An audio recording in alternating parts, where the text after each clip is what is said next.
mes gyvenime savęs neretušuojam. Žinai, kai moteris sugalvoja, kad jai reikia keistis, tai iš to matyt kažkas stovi, kažkokie dalykai. Pokyčiai tik yra nepatogus. Pokyčiai visada yra nepatogus. Galima sėdėti komforto zoną ir nieko nekeisti. Skatinu gerai atrodyti ir kurti santykius be baimės. Dažniausiai to pokyčio norisi, kai aš jau peraugau save, jau pasiekiau kažkokį tai lygį, nežinau, finansinį, karjeros lygį, keičiu pareigas. Atrodo kaip ir pasitikinčios moteris, bet paskui vis tiek kažkas viduje sėdi ir tas išlenda. Prasideda baimės. O kaip aš atrodysiu, ar tai tikrai aš, o kaip mane vertins, o kaip į mane žiūrės. Jau nori save pažinti, kokia aš, kas man tinka ir su kokiam spalvom aš tikrai gaiviai ir gražiai atrodo. Bet jis pinta iš to pojūčio, pilna. Ir nėra. Taip, ir nėra. Bet jaučia, kad netinka.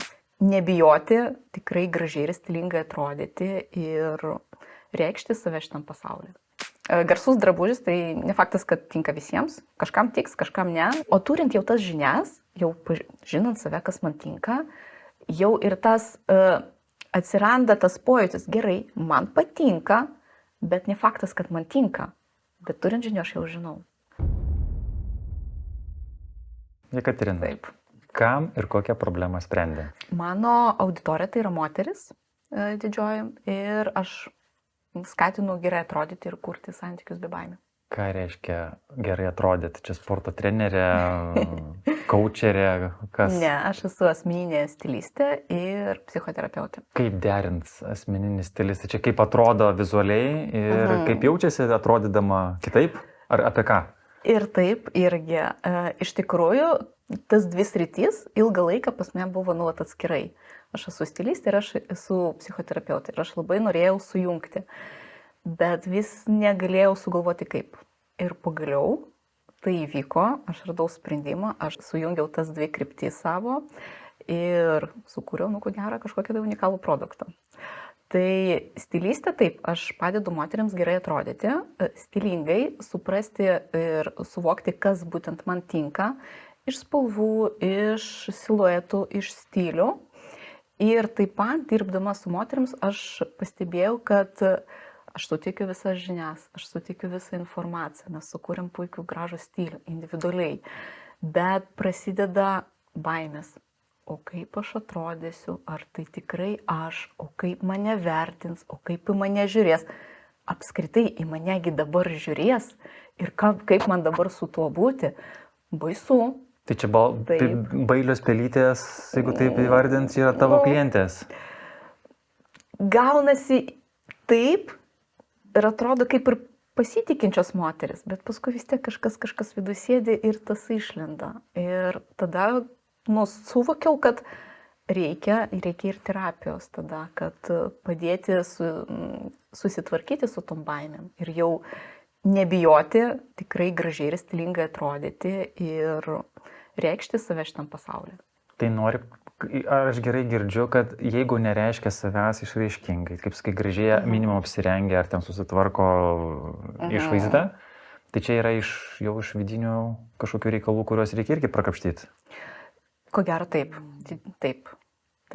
Ir kaip tu padedi tą padaryti? Visų pirma, mes pradedam nuo konsultacijų, nuo tokių mažų žingsnių, nuo spalvų, tai paprasčiausia. Pradėti nuo spalvų, kokios spalvos man tinka. Ne tos spalvos, kurios dabar madinga, ar pasirinko Pantonas, metų spalva, bet iš tikrųjų kokios spalvos man tinka, kokios spalvos toleruoja mano oda, mano išvaizda ir su kokiom spalvom aš tikrai gaiviai ir gražiai atrodo. Pavyzdžiui, kaip gali netikti? Rūbas gražus, ten koks nors Gucci, Versace, ten geras klausimas. Turbo, ten prikarsti, aš vyriškai prikarsti, ten bling bling. Ir tai turėtų jau labai dėrėti ir tikti. Ne, tikrai ne. Garsus drabužis tai ne faktas, kad tinka visiems. Kažkam tiks, kažkam ne. Ir tą reikia suvokti, sužinoti ir suprasti, ar tikrai jis man tinka. Spalva visų pirma tai yra fizika. Mūsų oda arba toleruoja tą atspalvį, arba netoleruoja. Ką reiškia toleruoja? Tinkamai parinkta spalva. Šurvų berė. Ne, tai gerai, grįžtam prie fizikos. kai mes arti veido dedam kažkokią tai spalvą, mes turim blikus tos spalvos. Mūsų odos spalva susimaišo su tuo atspalviu ir mes turim kažkokį tai efektą. Gali išmušti raudonumą, pageltonavimą odos. Jeigu aš, pavyzdžiui, baltą lapą pridėčiau prie odos, mano oda kitaip atrodytų, negu esant prie šito apšvietimo. Taip pat ir su spalvom. Geltoni atspalviai, pavyzdžiui, dažnai išmuša kažkokią tai geltoną potonį odos.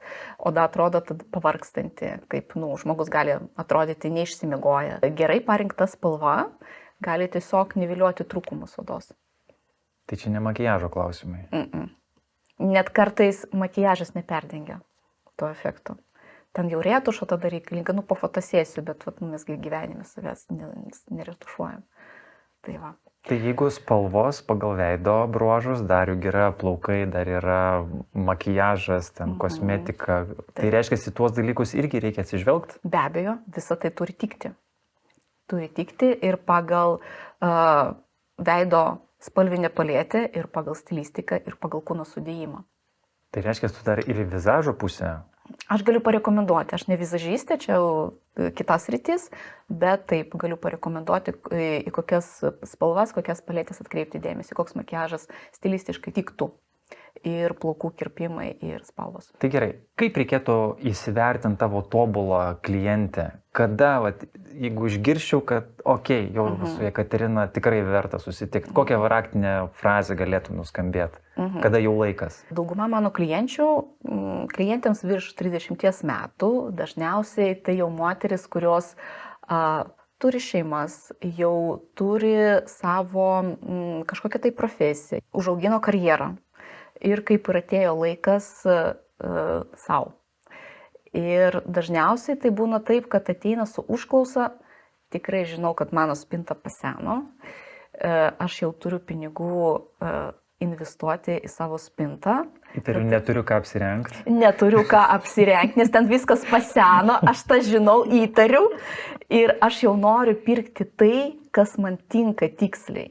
Aš nenoriu švaistyti pinigų, aš nenoriu eiti per išpardavimus kažką gaudyti, kad sutaupyti.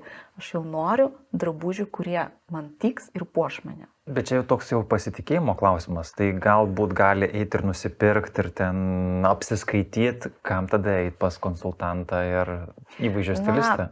Apsiskaityti galima, bet visi tie patarimai, kuriuos mes galim rasti straipsniuose, kaip ir ale tinka visiems, bet netinka niekam. Nes dažniausiai rašo, ką reikia marškinių spintoje turėti, kelnių, ten megztinį, kostiumą. Man tai tikrai. Ir taip toliau.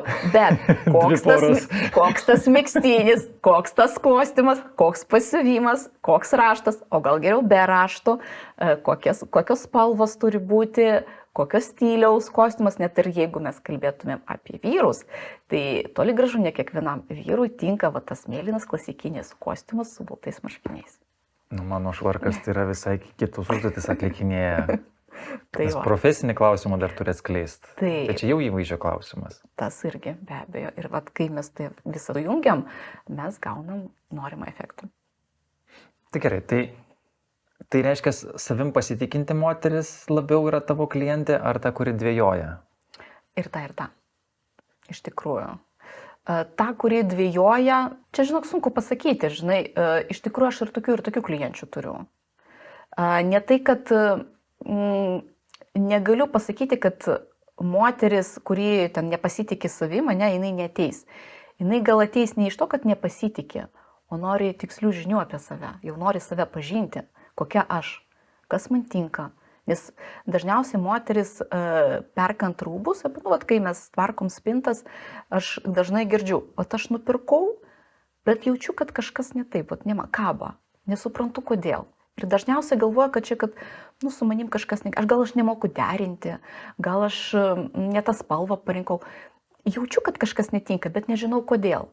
Tada mes žiūrim tą rūbą, aš aiškinu, nes, pavyzdžiui, ne tavo kirpimas, ne tavo spalva, su tavim tai viskas gerai. Bet rūbas ne tavo. Čia tobulas, su tavim viskas gerai, viskas jam. Taip, su tavim viskas gerai. Rūbas ne tau pasiūtas. Tau reikia kito. Tai va. O turint jau tas žinias, jau žinant save, kas man tinka, jau ir tas atsiranda tas pojūtis, gerai, man patinka, bet ne faktas, kad man tinka. Bet turint žinių aš jau žinau. Tai gerai, tai tada gaunasi, kad įeinėjo, įvedi greičiausiai kardinaliai kitą požiūrį į rūbą, galbūt net tas garderobas pasikeičia, tik jau yra nepatogu. Pokyčiai tik yra nepatogus. Pokyčiai visada yra nepatogus. Galima sėdėti komforto zoną ir nieko nekeisti. Bet tai gaunas, kad... Keistis visada yra nepatogu, nes pas mus, kai mes įvedam į savo gyvenimą kažkokį tai naują, kažkokių naujienų, mes turim prie jų priprasti. Net ir smegenėse neurono ryšiai turi susiformuoti, tam, kad priimti tą naują informaciją, ją suvirškinti, paskui pagal ją pradėti po trupučiuką gyventi. Aš taip sakant, nelinkusi daryti kažkokių labai staigių pokyčių ir žingsnių, žinai, taip pat atvaryti, išmesti viską iš spintos. Dabar iki kelių. Taip, moteris šokia, skaičiuoja jau pinigus, kiek reikia išleisti naujam garderobui. Ne, žingsnis po žingsnio. Iš pradžių konsultacijos, spalvos, paskui figūra, paskui stiliai, paskui mes visą tai apjungiam. Po trupučiuką. Kad nebūtų to streso iškart, kad žinai, šiandien aš taip gyvenu, rytoj visiškai kitaip. Nes tada tas pokytis gali ilgai ir neišsilaikyti tiesiog, mes nepriprasim. Kiek ten dienų reikia, kad naujai įprotį... Lik 66, ten tų mitų visokių yra. Tai va, tai čia panašiai. Jeigu dažniausiai moteris, plius minus jaučia, kad, tinka, netinka, nežino kodėl, bet iš pojūčio dažniausiai... Bet tai spinta iš to pojūčio pilna. Ir nėra. Bet jaučia, kad netinka, supranti? Tai gal ne tai, kad jaučia netinka, o gal nedžiugina. Nuobodu. Taip. Galbūt asortimento reikia, kuris neaišku koks. Aš ne moteris, aš spėlioju. Čia mes apie impulsyvius tokius pirkinius kalbam. Yra toks dalykas, bet čia tikrai dėl žinių trūkumo. Tai ar girdžiu teisingai, kad po konsultacijos su pačia žmogus, moteris nebeturėtų įbristi tą impulsyvių pirkimo? Be abejo, taip. Jau kiek girdžiu iš klienčių, sakau, labai lengva dabar apsipirkinėti. Tiesiog ateinu į parduotuvę, taip praskinuoju žvilgsniu visą parduotuvę, tai plius minus, aha, čia mano spalva, čia ne mano, čia ne man, čia netinka, kirpimas ne mano, o į spalva mano, ir kirpimas mano, ir stilius mano, šitą pamatosiu. Ir labai tada greitai viskas vyksta ir nevargsta parduotuvėse, nes žino, ko ieško, kaip tai turi atrodyti. Ir jeigu net ir neranda, tai nenusivylė. Tiesiog šitoje parduotuvėje šiandien mano drabužių nėra, viskas. Kitą kartą užeisiu. Tai reiškia, netimė pramogos, eiti ieškoti ten... Ne, atsiranda azartas, surasti savo. Čia kaip, nežinau, žvejyba, medžioklė. Čia kai man kažkada su žmona teko batus rinktis, tai man nupasakojo, ko ieško, tai aš skenuoju, man matyti, mano smegenis lengviau tą atmetimo būdu. Taip. Aš nevertinu tiks, netiks, aš turiu konkrečią užduotį. Būtent taip ir yra. Mano spalvos, mano kirpimas, mano ten siluetai, mano stilistika ir tiesiog žiūriu, mano, ne mano, tinka, netinka. Verta matuoti, neverta. Bet jeigu nusipirko ir sunku apsiprast, sunku perlipti per save ir pasikliauti rekomendaciją. Fainiai susimokėjo už konsultaciją, bet nedžiugina. Kiek laiko turėtų praeiti, kad džiugintų, arba kur ta riba? Tai skirtingai vienas dalykas, kitas dalykas čia nuo žmogaus priklauso. Ar aš noriu keistis, ar aš tiesiog nusipirkau konsultacijas, aš jas turiu. Pramoga? Pramoga, taip, gali būti taip. Pasišopinot ar ten pasikalbėjot? Jo, pasikalbėjom, pasikonsultavom ir tos žinios guli. Tai jeigu žiniom nesinaudoti, tai jos taip ir gulės. Tai čia nuo žmogaus priklauso. Aš iš savo pusės duodu informaciją, duodu žinias, o jau kliento atsakomybė ar pasinaudoti ar ne.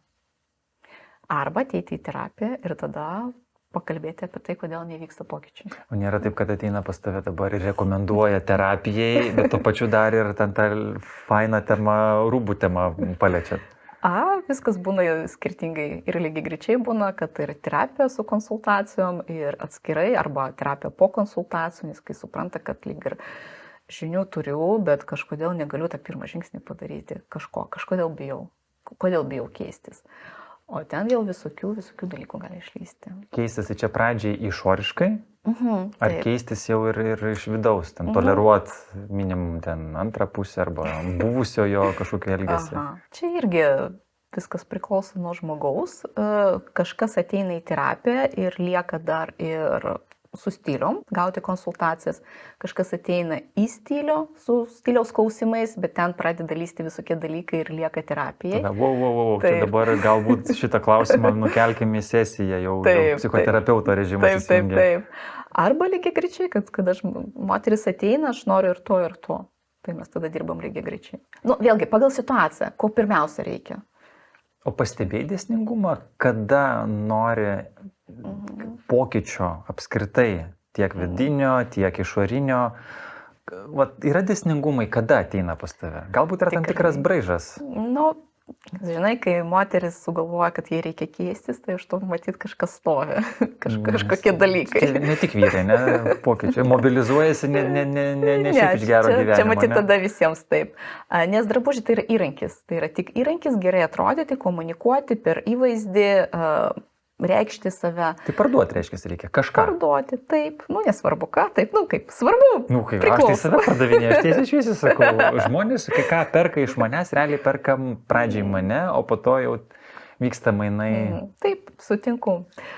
Tai taip, dažniausiai to pokyčio norisi, kai aš jau peraugau save, jau pasiekiau kažkokį tai lygį, nežinau, finansinį, karjeros lygį, keičiu pareigas, noriu jau suprantu, kad aš einu į kitą žmonių ratą, aš noriu jau kitaip save prezentuoti. Tai vienas dalykas, čia yra tokie darbo reikalai, arba kažkokie pokyčiai šeimoje, kažkas santykiuose negerai, kažkas būna, kad kai moteris išgyvena skyrybas, tada pradeda savim rūpintis labiau. Taip. Deja, bet taip, kažkodėl tik po skyrybų moteris pradeda savim rūpintis. Norėtųsi, kad tai būtų visą gyvenimą. Bet, tai gal net tų skyrybų nebūtų, jeigu būtume visą laiką rūpinasis. Čia tokiam, žinai, turbūt Čia niekada nežinai. Atrodo, kad tai rūpinasi, bet gal fokusas nuėjo kažkur šeimą labiau nuo savęs. Tai čia labai taip individualu ir skirtingai būna. Arba kaip tik jau išgyveno skyrybas, jau nori kitų santykių, jau norisi santykių su savim. Gedulas baigėsi? Taip, viskas, jau noriu gyventi. Atėjo pavasaris į dušę. Taip, ir įdomiausia, kad pradžiai tai nori su savim pagyventi gerai. Paskui jau kitas partneris. Tai ar girdžiu teisingai, kad padedi su netektim iš terapinės pusės? Taip. Nes skyrybos tai yra netektis. Be abejo, taip, aš padedu išgyventi skyrybas. Kaip? Išgyvent skyrybas, jeigu ten pragyveno 10 ar netgi ilgiau metų? Terapijoje, geriausia terapija turint visada žmogų, kuris palaiko. Nes tiesą sakant, pati išgyvenau skyrybas ir neįsivaizduoju, kaip galėčiau tą kelią praeiti viena. Be terapeutų pagalbos, be savo aplinkos, be artimųjų palaikymo. Tai tas yra labai svarbu. O kokia pakraipa pačios terapijos yra? Santykiai. Turminti, vis tiek technikos yra, psichologijos pakraipa. Taip, aš praktikuoju geštalto terapiją. Taip, tai yra kaip tik dialogo forma terapijos ir plus art terapinės technikos kūrybinės. Tai yra per tas technikas labai galima lengvai paliesti pasąmoninius dalykus. Nes sąmonė tada atsijungia, ten piešia kažkas smegenys veikia, ten reikia karoliukus parinkti, dar kažką, bet per tą kūrybą labai lengva pasiekti pasąmonę ir ištraukti iš tikrųjų tai, kas yra viduje. Gerai, tam prakrapšto, aš suprantu, tada emocijos eina į viršų. Taip. Ir kas toliau? Išgyventi emocijas, suprasti, kas įvyko. Bet išgyventi neskanu. Tai jau taip šikna. Tai mes jau nusprendėm, kad šiaip keistis yra neskanu, nekomfortiška, baisu ir dar skausminga būna. Tai sąmoningai eina į skausmą, kad iš jo išeit. Taip. Tai čia kokio sąmoningumo turi būti moteris, ar jos visos tokios? Žinai, kai jau ten ant tiek blogai, tai čia jau gerai būna. Nes paskui yra gerai, kai tu jau išsivalėjai visą, čia žinai, čia kaip su žaizda, ne? Nežinau, skyrybos galima palyginti kaip, sulaužė koją. Skaudagi. Nugi nesidėsi ten kažkur, su pleistru, bandysi tą koją. Taip, praeis. Atviras lūžis, ne? Taip, atviras, kažkaip ją sugydyti. Vis tiek kažkaip pradėjai jėgas nuvykti į ligoninę arba iškviesti gydytoją. Tave nuveža. nuskaudagi vis tiek. Tau sugydo. Bet kažką daryti reikia. Bet kažką daryti reikia jo. Savaime sugyt gali, teoriškai gali, bet kaip ir tu galėsi tą koją paskui naudotis, nu tikrai ne faktas. Tai vat su vidiniais skausmais lygiai taip pat. Reikia pagydyti. Gydymas ne visada bus malonus, bet rezultatai. Tai gerai, tai dabar skauda. Kiek laiko tame skausme įprastai prabūna moteris, kada jau kreipiasi terapeuto? Ar čia apskritai jau netgi dar prieš priimant sprendimą dėrėtų kreiptis? Žinok, dažniausiai moteris inicijuoja skyrybas. Statistika tokia. Tikrai taip. Ir geriausia kreiptis prieš. Nes galbūt visgi galima skyrybų išvengti. Yra porų terapijos ir visi kiti dalykai. Ir tada jeigu net ir prieina prie to, kad visgi skirtis reikia, tai skyrybos bus jau netokios skausmingos. Nes kai dviese priima sprendimą, pas terapeuto kabinete, bet čia jau ne mano tema, aš su porom nedirbu. Gali tik tais nukreipti. Taip, aš galiu nukreipti, aš labiau visgi su moterim dirbu. O kaip yra netektis, kai kažkas iš artimos aplinkos miršta ir ten stogas rauna, neina to gedulo išgyventi? Bėgti pas terapeutą, išgyventi ten. Šalia žmogaus, kuris palaiko, kuris būna. Už tave terapeutas neišgyvens to. Bet padės tame pačiam, žinai, nemirti, kaip sakant. Galbūt patį procesą šiek tiek galėtum. Tai žinok, piešia ir tai ramina, ar piešia ir paskui aptaria, kaip jaučiasi, kokios yra tos. Ne, čia terapinės technikos ne visada taikomas, ne kiekviena sesija, ne tam tikrais klausimais ir galima bandyti. Bet žinai, čia tokie dalykai, kuriuos gal ir sunku paaiškinti iš tikrųjų, kas ten vyksta terapijos būtent. Kaip nors. Ir aš galiu pradėti kalbėti apie tokius dalykus kaip lauko gale. Tai va. Dialogas, palaikymas, priėmimas žmogaus priėmimas jų emocijų, jų jausmų ir palaikymas tame. Tai va, kaip atrodo palaikymas? Ten yra liūdesys ir tu sakai, jo, šaunuolė, išliūdėsi ir tai praeis. Ar kažkaip kitaip vyksta palaikymas? Reikia surasti, į ką žmogus galėtų remtis. Bet savo situacijai, kokį palaikymą jis galėtų gauti, pavyzdžiui, iš savo aplinkos. Dažniausiai mes to nematom arba bijom. Tai čia trūkumas yra palaikymo. Kodėl? Jeigu sakai kreiptis į aplinkos, jeigu ten nėra, tai reiškia, yra trūkumas palaikymo iš aplinkos. Tada yra trūkumas, tada geriausia eiti. Aš tiesiog turiu omeny, kad net ir terapeutas gali parekomenduoti, pavyzdžiui, klausimas, ne? Ar tavim gali kas nors pasirūpinti dabar? Koks tavo šiandien, su kuo tu gali pasikalbėti? Ar ten sesė, ar ten brolis, nežinau, ten mama, tėtis, jeigu turi kokią nors draugę, arba tame netiktie, ne?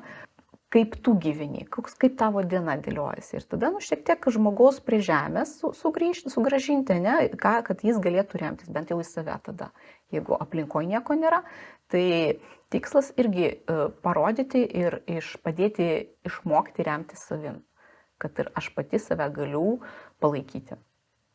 Tai reiškia, jeigu išeina iš santykių, tai tikėtina, kad kažkas yra su savivertė ne taip, ar kaip tik savivertė tenais pradėjo reikštis ir tada jau eina tą skausmingą kelią. Kaip savivertės tema tada šitame visame reikale? Būna skirtingai.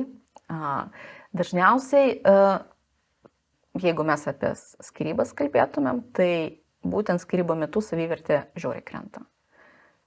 Ir tada moteriai labai sunku, nes vėl prasideda, ne kaip suspinta, ne, čia nesuknelė, ne mano, o su manim kažkas ne taip, aš nemoku derinti, aš nemoku išsirinkti. Arba jisai buvo netoks. Tai va, ir mes grįžtam prie santykio, ne, tai moteris dažniausiai galvoja, čia su manim kažkas ne taip, man kažkaip gal kitaip reikėjo elgtis, gal man reikėjo, nežinau, papusį statyti, tada viskas būtų gerai.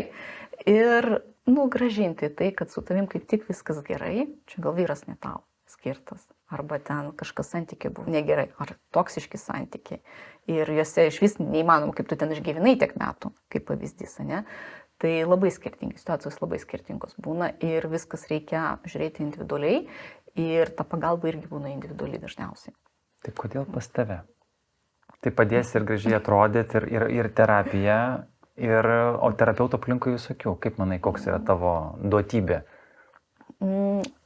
Vėlgi pakartosiu. skatinu gerai atrodyti ir kurti santykius be baimių. Ir dar aš padedu pamatyti, kur mes save apgaudinėjom. Oho, čia stipru. Taip. O apgaulė kame gali būti? Nes aš galvoju, kad mano santykiuose viskas ok, viskas gerai. Aš pasirinku kažko nematyti ir kažką nekreipti dėmesio, o paskui ir viskas žlunga. Tai reiškia, aš kažkurį laiką save apgaudinėjau, kad viskas buvo gerai. Tai antra pusė daro ne tai, ko norėtų? Ten skirtingai būna. Gal ir aš kažką ne tą darau. Nes santykiai tai ir visada yra pem ant pem. Ir atsakomybė irgi yra pem ant pem. Gal mano atsakomybė buvo ne tame, kad aš kažko nedariau arba kažką netaip dariau, o gal mano atsakomybė tame, kad aš neužbaigiau tos santykius laiku. Ir užtęsiau per daug, per ilgai. Ir nukentėjau nuo to. Nepasakė, kokios spalvos gėlių nori, kokius restoranus nusivestų, kokias keliones. Gal, tai irgi yra atsakomybė. Nesusipratėlis. Taip, ir laukiau, kol jis ten pats viską supras ir perskaitys mano mintis. Tai nori pasakyti, kad visgi vyrai neskaito moterų minčių. Deja. Moteris irgi. Su manim viskas gerai. Moteris irgi neskaito. Vyrai paprastesni turbūt šiek tiek. Gal, taip. Ne visada. Tai gerai, tai ko norėtum, kokios pagalbos tau reikia? Aš norėčiau pritraukti daugiau klienčių, moterų į terapinės sesijas ir stiliaus konsultacijas. Idealiu atveju abu. Be abejo. Tada supras, kodėl tinka, kodėl netinka ir to pačiu pasiterapijos. Kokia suknelė tinka, koks vyras tinka. Taip. Tai jeigu kartais pažįstat moterų, kurios turi iššūkių su santykiais, turi iššūkių su netektim, ir ypatingai nori gerai atrodyti, išraiškingai atrodyti, arba galbūt gerai jaustis, kai atrodo išraiškingai. Jekaterina pagelbės, jos kontaktai yra po šio video, susisiekit, galite ir man asmeniškai parašyti, suvesiu ir parekomenduosiu. Ačiū tau. Ačiū tau. Gerai, užeik, nes mes jau užstrigom. Užeik. Lauk, nes nejaukiai pasijutom. 2+2 dar geriau gausis. Ko aš noriu, blemba? Nu ko tu nori? Tai